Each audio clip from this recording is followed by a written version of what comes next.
Buonasera e benvenuti con l'informazione di Telefriuli. Una vigilia di Ferragosto con l'intensificazione dei controlli nelle località delle vacanze. Siamo andati a Lignano Sabbiadoro per vedere anche come funziona il Green Pass tra gli esercenti. Si è creato qualche problema tra i clienti e come si stanno organizzando in vista dell'arrivo proprio dei turisti proprio per Ferragosto, primo servizio della giornata con Alexis Sabot. È vigilia di Ferragosto, come stanno andando le prenotazioni e come sta andando per voi la stagione? No, devo dire che quest'anno sta andando molto bene, dopo l'anno passato con un po' di sofferenza, quest'anno ci siamo ripresi alla grande. I numeri sono buoni, sono molto vicini a quelli del 2019 e quindi siamo contenti, molto contenti. Il ristorante Pizzeria Sole Mio ha avuto delle difficoltà nella gestione del Green Pass oppure no? Per fortuna è un problema che ci tocca solo marginalmente perché noi abbiamo quasi tutti i posti all'esterno, quindi è un problema che per noi non si pone. Diciamo che per quei pochi posti abbiamo visto che comunque non c'è difficoltà a riempirli con chi è provvisto del Green Pass.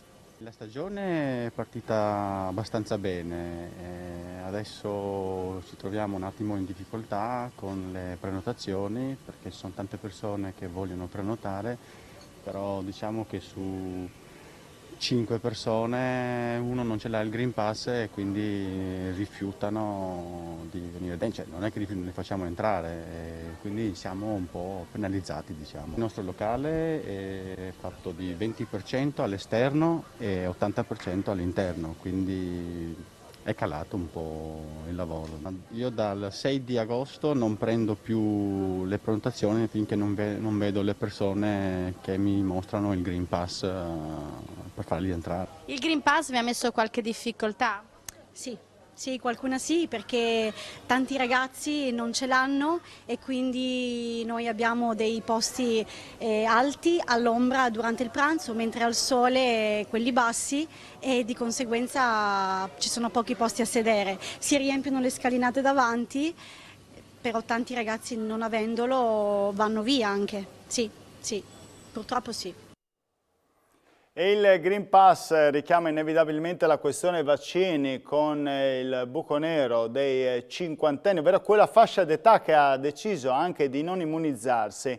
Risulta una infatti delle più scoperte in tutta Italia, Friuli Venezia Giulia, che risulta maglia nera con 80.000 persone tra over 50 e over 60 che hanno rifiutato finora il vaccino. Il commissario Figliuolo lancia l'appello: cercateli e vaccinateli. Sentiamo.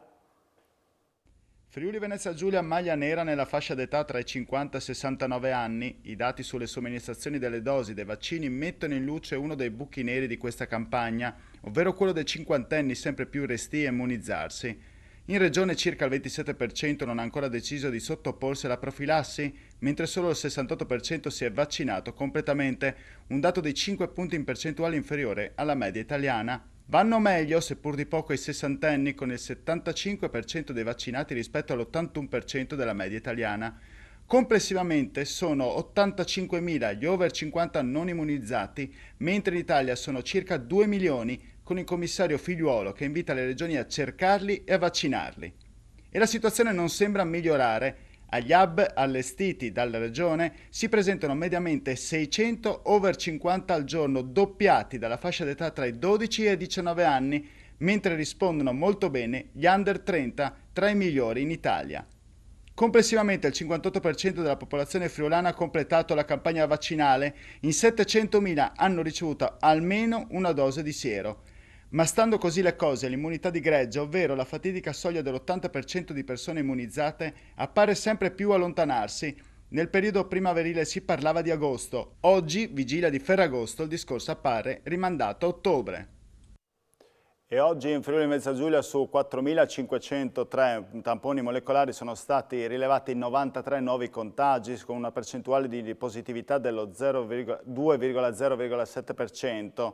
Sono inoltre 3.982 i test rapidi antigenici realizzati, dai quali sono stati rilevati 6 casi, 0,15%. Nella giornata odierna non si registrano decessi, ci sono 4 persone ricoverate in terapia intensiva, mentre i pazienti in cura in altri reparti sono 29, come vedete nel grafico. Voltiamo pagina, la cronaca, incidente mortale questa mattina, poco prima delle 5 a Trieste. Una ragazza di 19 anni, Margherita Primossi, è deceduta all'intersezione tra via Filzi e piazza Dalmazia in seguito a un violento scontro che ha coinvolto un bus della linea C e uno scooter sul quale viaggiavano la giovane vittima, morta sul colpo, e un altro ragazzo. Stando alle prime ricostruzioni, il mezzo due ruote che proveniva da via Filzi a velocità sostenuta ha mancato di dare la precedenza all'autobus che procedeva lungo via Ghega in diretto in via Carducci. Il conducente del mezzo pubblico, 45 anni, ha immediatamente tentato di rianimare la ragazza praticandole un massaggio cardiaco in attesa dei soccorsi, purtroppo invano.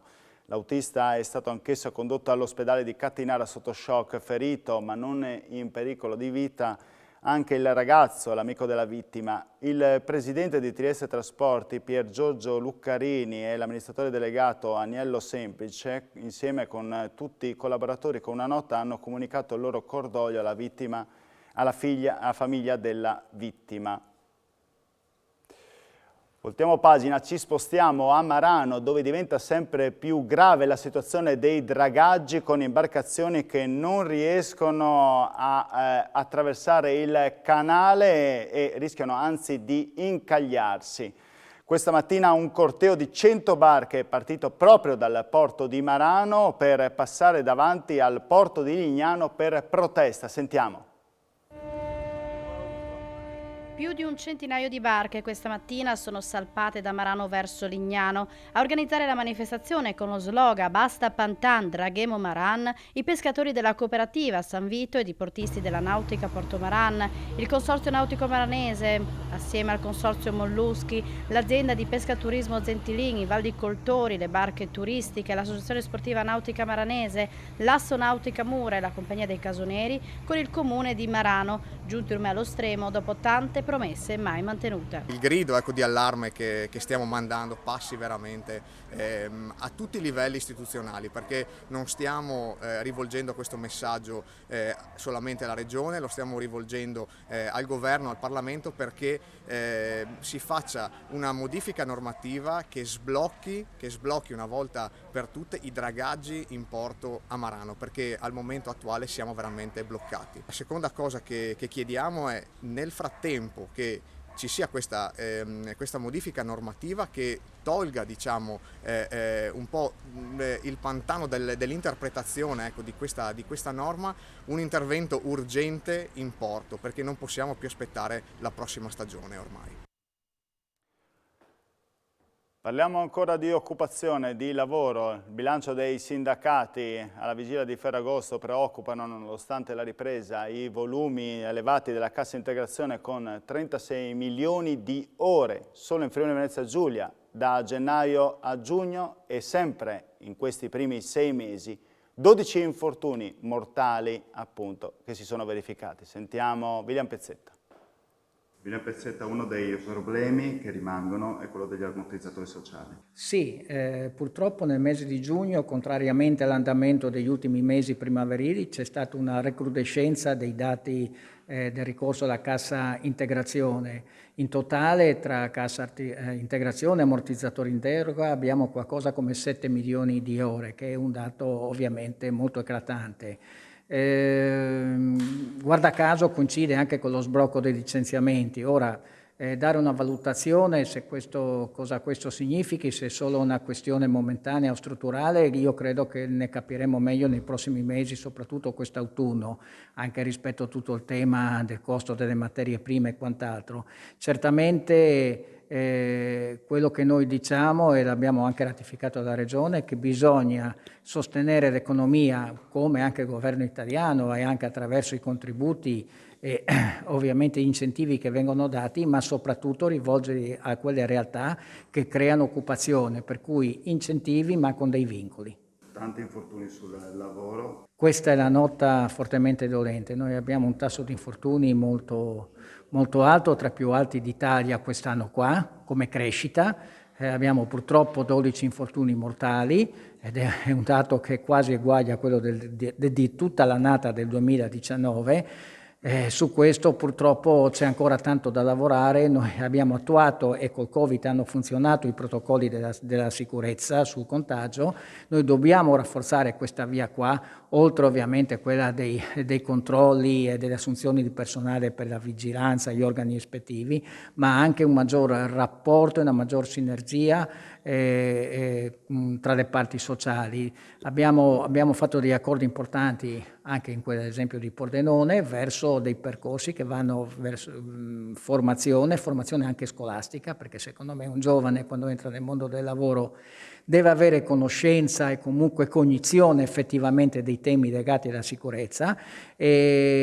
L'obiettivo che noi ci poniamo come sindacato, se volete anche ambizioso, è quella di arrivare a infortuni mortali zero nel corso di qualche anno. Occorre uno sforzo di tutti, dalle istituzioni ovviamente e anche dai parti datoriali. Un'altra piaga è quello del lavoro nero. Pensate che in Friuli Venezia Giulia sono oltre 54.000 i lavoratori irregolari, un tasso di irregolarità del 10%, 1 su 10 appunto lavora a nero, a dirlo uno studio della CGA di Mestre. Il lavoro nero rappresenta una piaga sociale ed economica. In Friuli Venezia Giulia il lavoro sommerso ammonta a circa 1,3 miliardi di euro, con un'incidenza del valore aggiunto prodotto dal lavoro irregolare pari al 3,9% sul totale regionale, uno dei dati più alti nel nord Italia. Complessivamente si stima che nella regione ci siano 54.000 lavoratori in nero che provocano un tasso di irregolarità del 10%.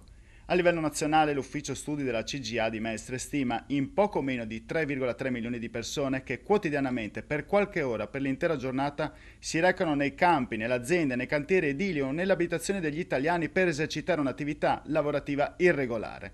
La situazione più critica si registra nel Mezzogiorno. In Calabria, tanto per fare un esempio raffrontato al Friuli Venezia Giulia, a fronte di 135.900 lavoratori irregolari, il tasso di irregolarità è del 22% e l'incidenza dell'economia prodotta dal sommerso sul totale regionale ammonta al 9%. Sebbene in Friuli Venezia Giulia il fenomeno presenti quindi dimensioni abbastanza contenute, questi lavoratori invisibili, avverte la CGA di Mestre, non essendo sottoposti a contributi previdenziali, a quelli assicurativi e a quelli fiscali, consentono alle imprese dove prestano servizio di beneficiare di un costo del lavoro molto inferiore e conseguentemente di praticare un prezzo finale del prodotto molto contenuto. In particolare, avverte sempre la CGA, l'attività nei cantieri è in Friuli Venezia Giulia tra le più a rischio per numero di infortuni e decessi nei luoghi di lavoro. Il centro Balducci di Zugliano esprime dolore, partecipazione e profonda gratitudine a due persone che in questi giorni sono mancate ma che sente lo stesso centro Balducci, vive e presenti nel cammino, ovvero Gino Strada e Claudia Grimaz. Nella diversità dei loro percorsi sono state, affermano dal centro Balducci di Zugliano, in sintonia nell'esprimere e nel concretizzare dimensioni fondamentali della vita, ovvero idealità, profondità, concretezza per rapporti umani di accoglienza, di riconoscimento delle diversità, di solidarietà concreta. Concludiamo con la cronaca. La Polizia di Stato ha denunciato due giovani già noti alle forze dell'ordine, ovvero un udinese del 2000 e un torinese del 2001. Il primo aggredito per banali motivi un triestino del 1971 a bordo di un autobus della linea 20 della Trieste Trasporti, diretto da Muggia a Trieste. Ne è scaturita una rissa, l'autista ha fermato la corsa del bus in strada, informando la sala operativa. I due giovani poi sono scappati, ma poco dopo nelle vicinanze sono stati fermati da militari dell'esercito impegnati nell'operazione Strade Sicure, che li hanno consegnati al personale della squadra volante nel frattempo giunto sul posto. E i carabinieri della compagnia di Tolmezzo, a conclusione di alcune indagini avviate a seguito di un furto messo a segno a Buia all'interno di un'abitazione di un 58enne del posto, hanno denunciato in stato di libertà alla procura di Udine due pregiudicati friulani residenti nella zona pedemontana. Si tratta di un 25enne e di un 24enne. I due giovani, dopo aver forzato una finestra, si erano introdotti nell'abitazione dell'uomo e avevano sportato 1.300 euro in contanti, alcuni coltelli di marca e un orologio da uomo. I militari dell'Arma hanno anche recuperato parte della refurtiva. E infine un lutto, è scomparso Roberto Provedani, titolare insieme alla moglie Fabrizia Meroi del ristorante stellato Light di Sappada. Lo vediamo proprio qui in foto con la moglie. L'uomo da 1 anno e mezzo soffriva di un male incurabile. Il ristorante è stato insignito di una stella Michelin. Roberto oltretutto era stato certificato nel 2015 del titolo di sommelier dell'anno della guida e ristoranti d'Italia dell'Espresso. E questa era anche l'ultima notizia. Io vi ringrazio per la vostra cortese e fedele attenzione, vi auguro buona serata e anche buon Ferragosto. Arrivederci.